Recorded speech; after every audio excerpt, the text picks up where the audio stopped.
Hi guys! Nandito tayo ngayon sa Guam. It's our third day and it's a beautiful day.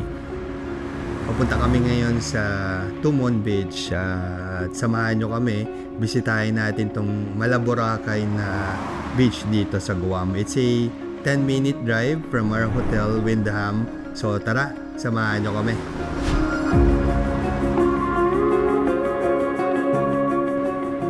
Nag-rent po kami ng sasakyan para po mas makatipid kami kasi medyo may kamahalan po yung taxi dito sa Guam. So it will cost you around $45 to $75 per day. Depende po sa klase ng kukunin yung sasakyan.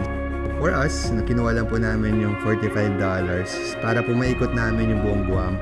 So andito na po tayo sa Tumon area. Andito na po yung mga branded stores like Michael Kors, Gucci, so Hard Rock Cafe andito po, and also Rolex and many more. So ito po, we'll turn left na po para po makapasok kami dun sa entrance ng Tumon Beach.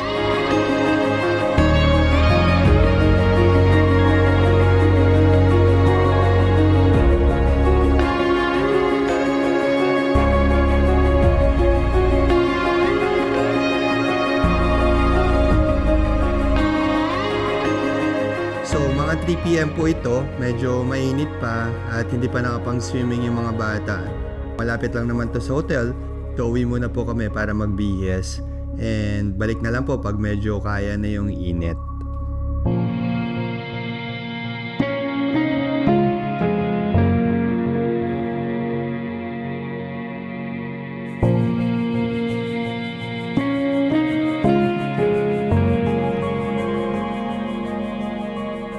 Nakabalik na kami, nakapang-swimming na. So, mga around 5 PM na po ito.